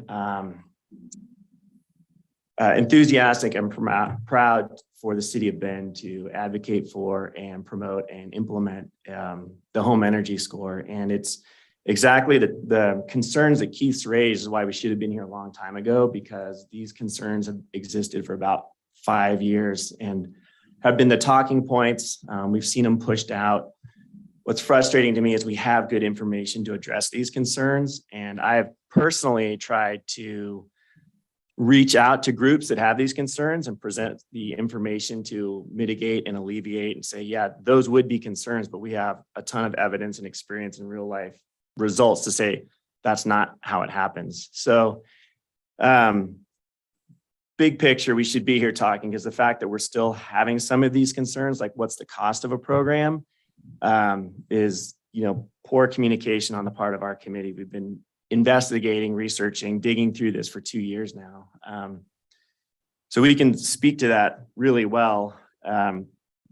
For me, I like to go back to the big picture of why are we even doing this? And having been in the building energy efficiency industry the biggest nut to crack is our existing housing stock. It's the opportunity. That's where we are using the most energy to operate these houses. And that contributes to our cities. All we can influence here is what our city has control over. So within our city's greenhouse gas emissions, existing buildings and the housing stock is the single biggest contributor. So how on earth do we make any dent in that? What tools do we have? What levers do we have as a city to affect that in a timely and cost-effective way? So I'm a big fan of market-based solutions. And I say you create a market that gives value to energy efficiency, and then the market can determine what people choose to do, what changes they choose to make. I don't want to force people to make any changes, but I'm a huge fan of giving them the data and information they need to make informed choices. So the home energy score, quite frankly, I would love it to be even more robust, but we can't do that. The reality on the ground is we got to keep it cheap, cost effective. We got to keep it quick to be implemented so we don't slow down transactions. And it's got to be universal, like, so everyone understands it. You go buy a car in Texas or Maine or Oregon, you can understand the miles per gallon. You move somewhere or you're buying a house in any market. Now we have a nationally recognized program. You're like, okay, I understand what that means. It's easy to understand and I can make my own market-based solutions. I'm also very careful of how the city would spend money. So to find a tool that's effective right away at addressing one of our biggest challenges as far as climate issues, and have it developed by the US Department of Energy and run by a very respected third party, like, there's almost no cost to the city of Bend for a very powerful program. I don't see where, if we're serious about community climate action and it's not community climate wishing, how we can get a better tool right now than the home energy score. The question of, are there enough inspectors available? That question's been coming up in like talking points, being pushed out for a long time, and we can put that one to bed. There's plenty of inspectors. I think the more involved presentation of this program talks about what steps are involved. They are trained through the Earth Advantage program. There's already a cohort going through the training. Being involved in this, I look at all the energy efficiency trucks that drive around town, the insulation companies, all the different people. They already have home energy score people in town. So folks can call up, get a home energy score. It's been 1 to 2 days for a typical 2,000 square foot house in Bend. In the last 2 months, it's about $200. You can Google home energy score for Oregon or Milwaukee, and there's private industry. What I also like is this is part of the clean energy economy. So these folks, these verifiers come from the appraisal groups, they come from energy groups, verifier groups. And because I live and operate in that space, some of the big players have wanted to come to Bend from the Valley. They're coming over for a lot of reasons, but this is one of them. Home RX already operates here. They're a big group. So I want to reiterate what Cassie said. The experience of other communities implementing this there's actually too many verifiers that come online because this is a business opportunity. And I love that the market, again, weeds out and finds equilibrium. Okay, so the best verifiers, you can do it at the cheapest cost and get done the fastest. They get rewarded, their businesses flourish. And then if people are trying to gouge or trying to make too much money, they just get weeded out. And that's been the process repeated over and over. I guess, since we have this one chance to communicate, the other kind of thing I've seen out there a lot flashed in big letters is that somehow the home energy score is going to negatively impact affordability of housing in Bend, and we have a big affordability issue. So I'm trying to figure out kind of the mental gymnastics of how the home energy score actually hurts affordability in Central Oregon. Kind of basic economics is the cost of housing is determined by macroeconomic factors. Like, I'm not the economist, I'm the energy nerd, but supply, demand, and the cost of mortgages, interest rates, that's whether a home has a good or a bad energy score. Some homes will go up or some homes will go down. So we hope, if it's effective, that the home energy score will potentially, in a small way, impact the cost of an individual house, just like a really bad roof may impact the cost of an individual house. But that bad roof or that home energy score is not dictating the median cost of housing in Bend, or the cost of housing in our community. Aren't you hoping, I mean, the whole idea is with the home energy score is that you're gonna force the older housing stock to be fixed up to match the energy scores of a new house relative. No, there's no forcing No, it's not anything. forced, but the Well, that's what market- you said, so I was clarifying. We're Well, providing information for people to make decisions. I understand, but in the competitive market, an old house, if I'm looking and I'm concerned about an energy score, and a new house has an 8, a new polish home has an 8, and there's this house built in the 80s that has a 6, you know, as a seller, I'm gonna say, well, boy, I have to spend $20,000 to bring this house up to, or whatever it costs, I have no idea, up to an 8, right? Or potentially lose out a certain amount of money. So I mean, aren't you, I mean, it seems like, I mean, you want the change to happen. Yep. Right? And so it's gonna force either, you know, it's gonna probably force the sellers into spending the money on the house ahead of the sale, right? No, I disagree. I mean, like any real estate Take less money. Or all of a sudden the any house real becomes estate devalued. transaction, there's, right, location, condition of the home, finishes, all the variables that go into a transaction. So there's going to be one more thing, which we would argue is really disappointing that groups aren't more supportive of that piece of data, because if you're looking at older houses and you say one house has, let's say, a really poor energy score, and it's going to cost people, you head into winter, so typical ranch house in Central Oregon, smaller, simple. I mean, our bookkeeper, her heating costs go up in the winter by hundreds of dollars per month. So the cost of the score at $200 isn't equal to 1 month's what the person who's coming in to buy will be paying additional because it's a poor house. Now, maybe the house next door, over the course of decades, those people have chosen to upgrade the furnace, they've chosen to put insulation, they get a much better score, they'll be saving hundreds of dollars a month if they're picking from 2 equal homes. So I would argue that having a universal home energy score applied to every house is in fact helping the affordability of ownership of the house for people in the most vulnerable condition of energy efficiency. So I could foresee a scenario where if we actually embraced and accepted this, the benefits of this program, that we're advocating for the most vulnerable populations, as opposed to calling this a negative affordability thing, because the cost of ownership of the house is a much bigger issue on affordability than a one-time score that lasts for 8 years to get into it. So that's my take on affordability. Might be a somewhat related question, but so in the other towns that are doing this, do you see a correlation between the energy score and upgrades? Like what percentage of homes that get an energy score then like make the upgrades to improve their efficiency, which I suppose would be like the end game of the project, right?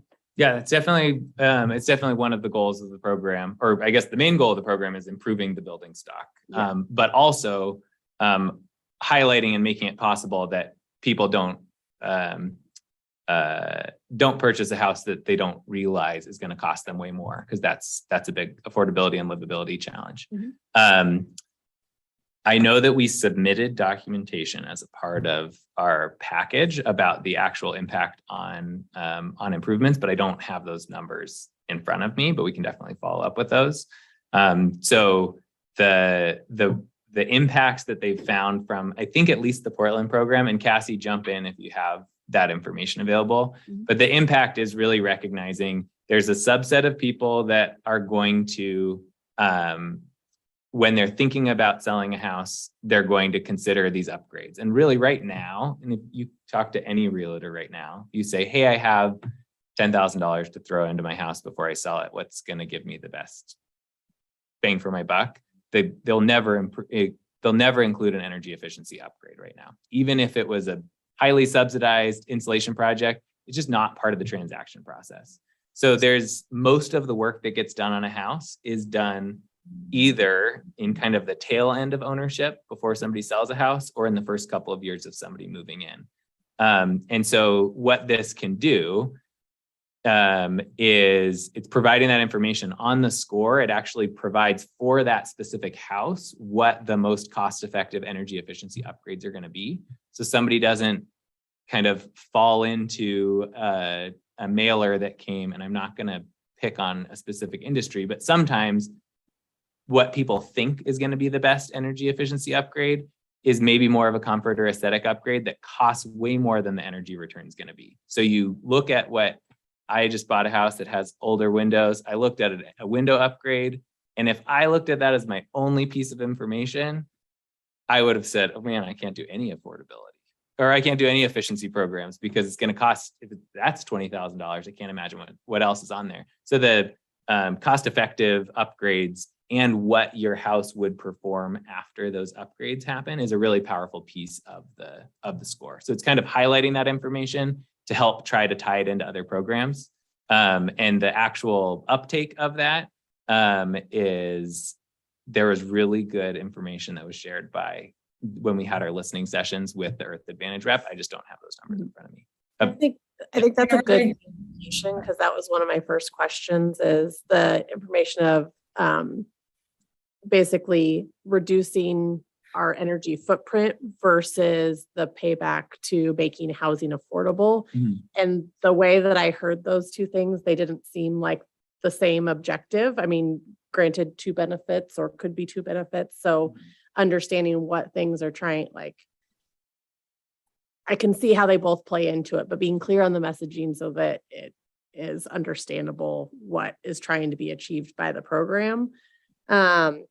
I was curious on the compliance piece, if it's just for getting this audit done, or if it's about anything else. Is it just having the audit? Is that the compliance or non-compliance?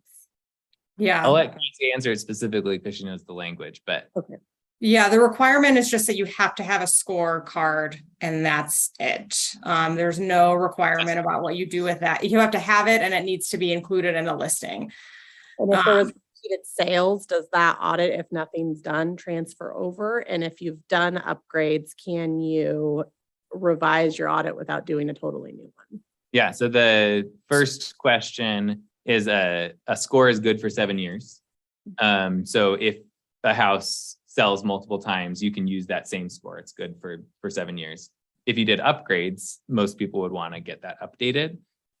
In terms of like, if you're doing an improvement and making that upgrade, that's going to be based on whoever's doing your audit as to whether they're willing to do that for the same price or different. I know I was a part of a study earlier during COVID. They took advantage of the fact that people couldn't go out to houses to do some research on how effectively they could basically verify the changes that somebody's made remotely. So walking somebody through, and then they did both a virtual version and an in-person version to do some actual research on like making sure that those are actually effective. But I especially, and this wouldn't be probably as big of a deal in Bend, but with programs in larger areas, just it's always expensive to run a truck to somebody's house, but especially if somebody's really far away. They were trying to look at these programs of, okay, we go out, we do the initial audit, they make an upgrade to not have to drive an hour and a half across town. It's less of a big deal here, but that was definitely looked at as a cost savings measure. Hey, Travis, could we hear from Karna on this issue? We've heard from the Central Oregon Association of Realtors. I don't know that we heard from COBA. Oh, no, I think Kevin means Karna has. her hand. Karna has had her hand up for like 20 minutes. Oh, we don't see the hands here. Right now. Well, I've got a comment first, and then we'll turn it over to Karna. Actually, Kelly, you were going to finish. Oh, I just had a quick follow-up, which was, are the scores like pretty objective? So like no matter who the assessor is, a house gets kind of the same score? Is it somewhat assessor dependent? Like, could you shop a score? Yeah, so the scores, two things. The scores are asset based, not performance based. So that's a kind of nerdy way of saying it's based on what's like actually in the home. So the performance rating of a piece of equipment, not how efficiently somebody used that beforehand, because that would be the difference of like just looking at somebody's energy bill. Right. So it's based on the actual assets on the ground, and then there is an audit process that the third party organization does to be able to check and make sure that assessors are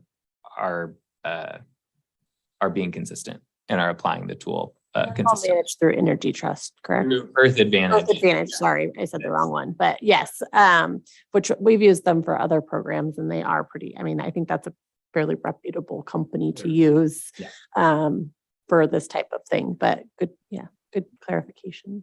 Yeah. So a couple of comments. First, back all the way up to the work that your committee's done on this project. I got to commend the level of detail and the effort that you guys have gone through, because, and maybe I didn't fully appreciate it until Peter kind of shared some things about options and trade-offs and considerations to get an efficient and viable solution on the ground. Before I started my current job, I was a LEED accredited professional in 2004, like one of the first 50 in the state.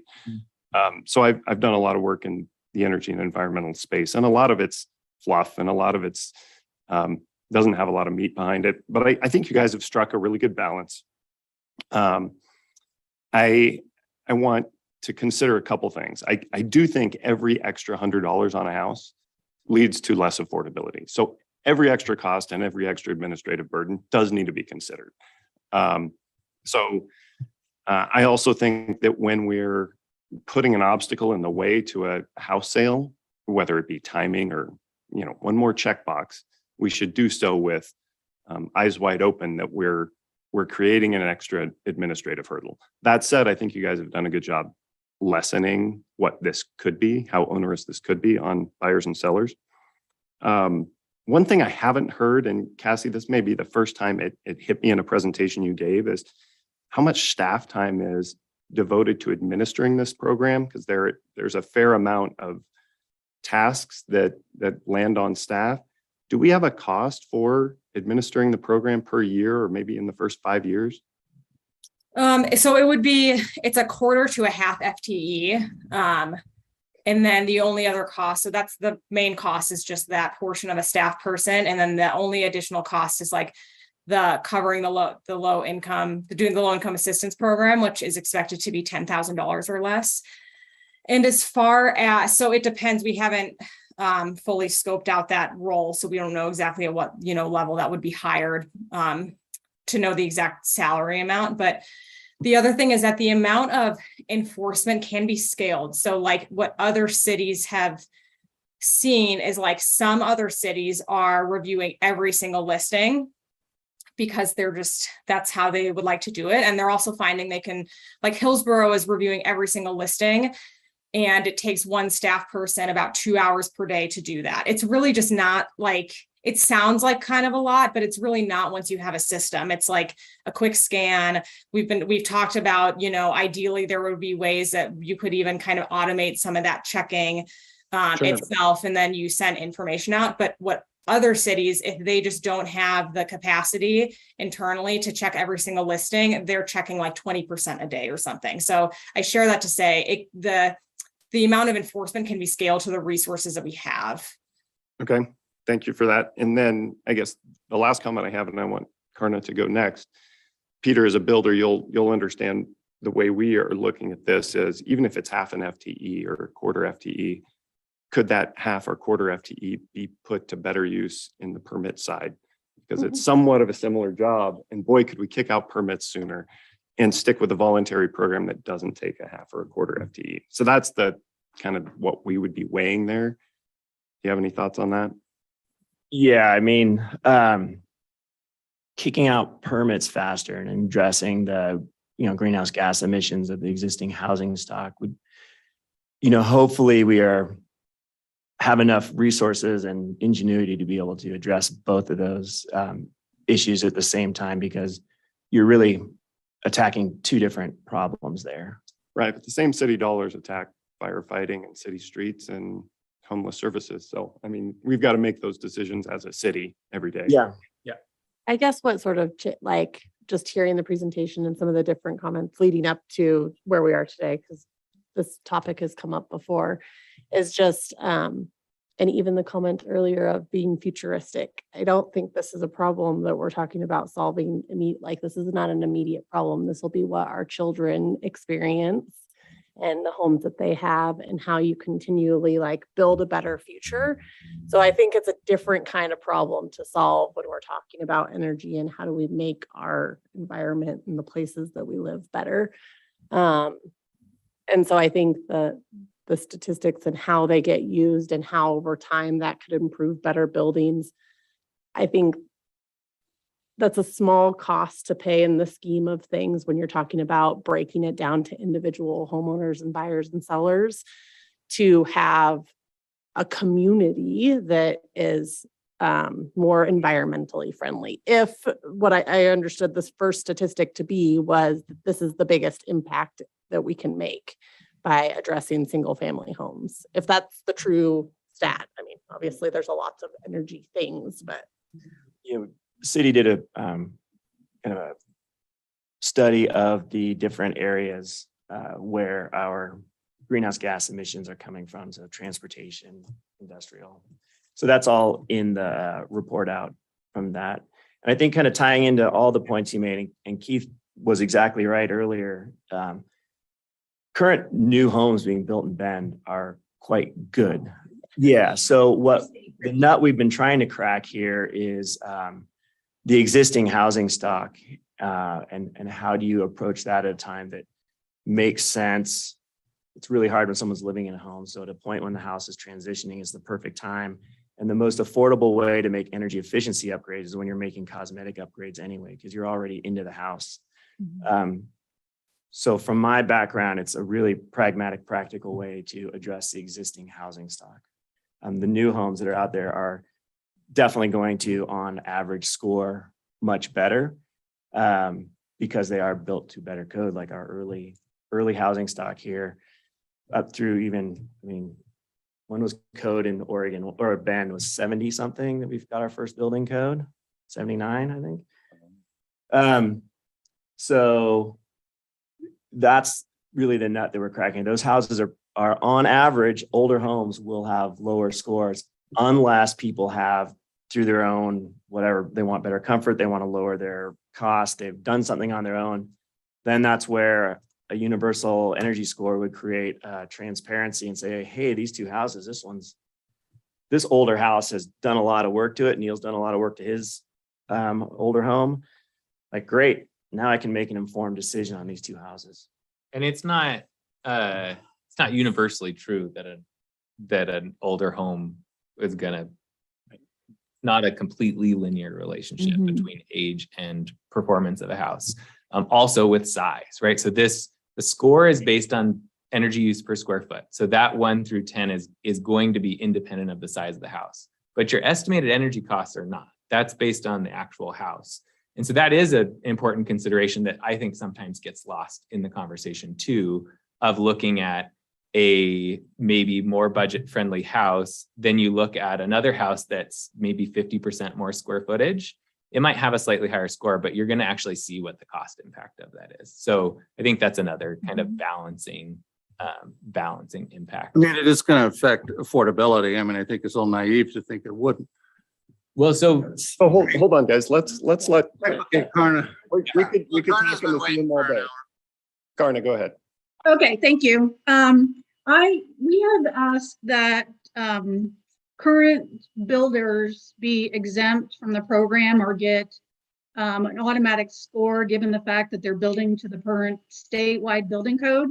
Has that been discussed? And because Oregon, my understanding is Oregon is in the top 5 in the nation as far as energy efficient building codes. And in fact, we're going to get another building code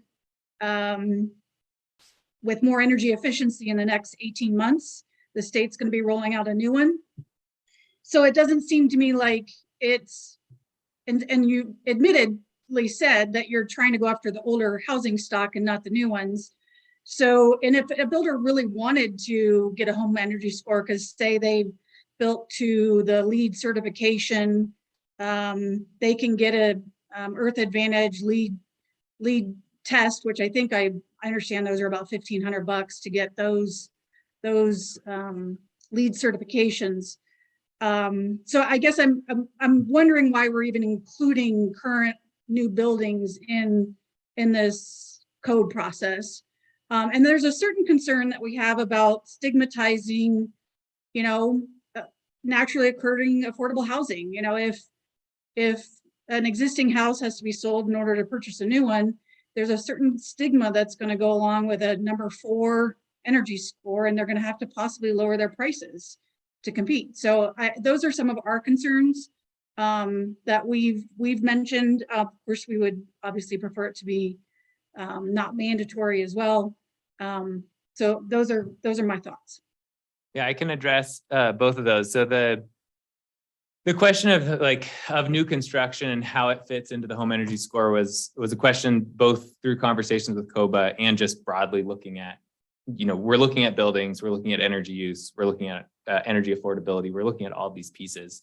So on the new construction side, we have a relatively good energy code in Oregon. We also have a significant percentage of Oregon builders that are building above Oregon's energy code.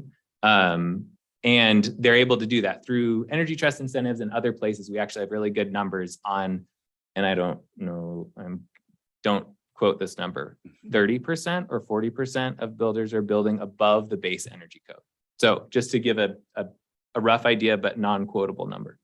I'm fairly confident, but I like to trust my numbers. So on the new construction side, what we did decide is because we were talking about with new construction, and we could have an audit program that's really in depth that could really tell the difference between this building and this building, because you had a different framer that day. Somebody had, a lot of it comes down to the quality of the build and air tightness.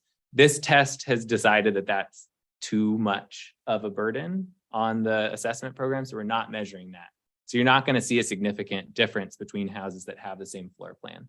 So the compromise that we came up with, which was also a request from COBA, was that if you have multiple houses of the same floor plan, that they all can share a planned score instead of having to go out to each house or over each set of plans and having to repeat that price and administrative burden on all of the houses. So that was the compromise there. In terms of Actually, including the only new reason we had construction. to compromise was because you guys refused to exclude builders. So I'll address that piece. So on including new construction, there's a wide range in new construction and what's being built. Like I mentioned, it's not just every new construction is being built to code minimum. We have a lot of builders that are going beyond that. And in order for the home energy score to be effective, and this is what was shown in that study, you have to not just show, you have to show the whole breadth of the information. You have to make it universally visible. So then a buyer doesn't have to ask for it, doesn't have to dig for it, but it's the same score presented in the same way across the entire market. And in new construction as well, the size of the house, the performance of the house, those upgrades are going to show in the score. And so they'll also be relevant and visible to a buyer to see that this house was built, and has a score of an 8, and this house was built and has a score of a 7. And those were decisions that builder made. And so it's highlighting all levels of new construction as well as existing buildings. So being universally viewed across the board.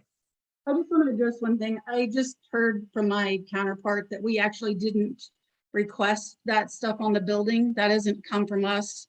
We didn't ask for that compromise. We just asked for all new construction to be exempt.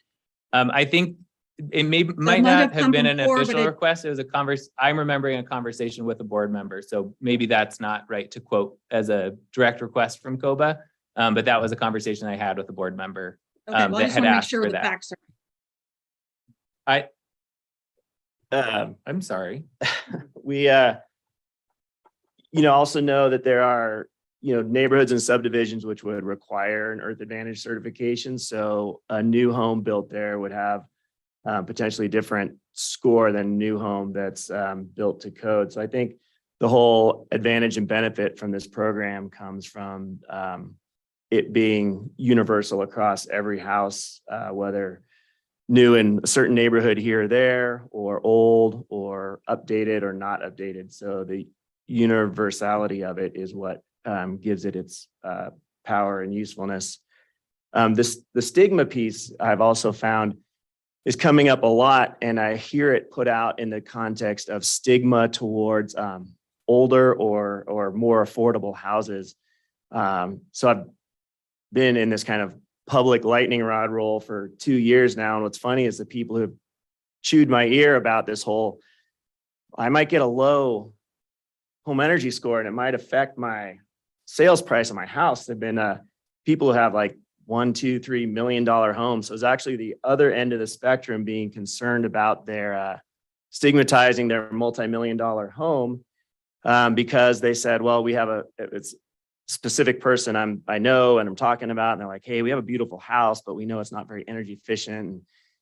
So again, I go back to the neutrality and the transparency of the score. It is what it is based on the assets of the house. So I don't see a high-end luxury home or a lower-end affordable home having a stigma one way or the other based on another data set, just like the low-income home has a bad roof and needs to be replaced. It has a bad score. Maybe it has a brand new roof they just got put on, or maybe it has a good score. So I don't find a lot of validity in saying that there's a certain group of homes that will be stigmatized and therefore negatively impacted. The other curious thing about that is the people who are really concerned about their low score would lower their price of their house. And then I've heard, well, maybe this home energy score raises the cost of housing and makes it less affordable. So again, I don't think either one has a lot of credence. It's going to affect each house separately, up or down. It doesn't affect the cost of housing on aggregate in Bend, Oregon. Hey, Travis, can we use our remaining time, please, to have some debate from the committee and not continue to hear from the climate activists here? Yeah, Well, thank you, Kevin. So, just hold on just a moment, Ben. So I think we have the opportunity to decide to take any action next meeting. yes. Because we do not need to vote today to take any further action. So we can put that out there. You're not far off base though, Kevin. I totally agree with you. I appreciate you guys being here. I appreciate how much work you've put into this. And actually, I think I got some of my questions answered today that I didn't have good answers to. So this is great. Yeah, I thought there was a lot more clarity in hearing this presentation than there has been in past conversations. So I appreciate Very much. Yeah, I appreciate that. Sorry about that. No, you're great. And to Karna's point, actually, the past housing stock. So I did a little research after, I think it was your presentation to City Council, maybe a couple of weeks ago, to a work session. And Austin does not require their most recent 10 years of housing stock. So your house has to be 10 years old or older to make it, to force it to go through this program. That may be a consideration to throw in there, but otherwise you guys have made very, what I think are real world value decisions in all of your trade-offs here. So thank you. Thank you for your time. That's an interesting suggestion. Yeah. And Austin looked to be a really robust program. They were $100 to $150 per report, but it's not Earth Advantage. They use a different system. Yeah. Yeah. So anyhow, thank you guys. The same score through the DOE, they just have a different market. So different third-party provider, but the home energy score program is a federally, it's the same standard, the same assessment. I think they use a different number though, and lower is better. So I think it is an overall different. Yeah, it's kind of different, but It's the golf score. kind of. All right. Thank you. Thank you. Yeah, since it sounds like we're probably driving to a discussion in December, if folks have clarifying questions you want to send my way, Peter, Cassie, Neil, is it okay to kind of run any questions by you? Yeah, absolutely. Is there a way to, well, is there a way to get some examples like reports, or did you just look them up online? Did you find some?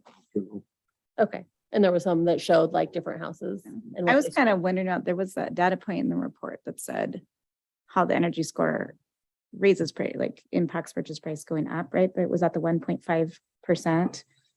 I think that's what, And I wonder, is there like a commensurate score that can answer that question about,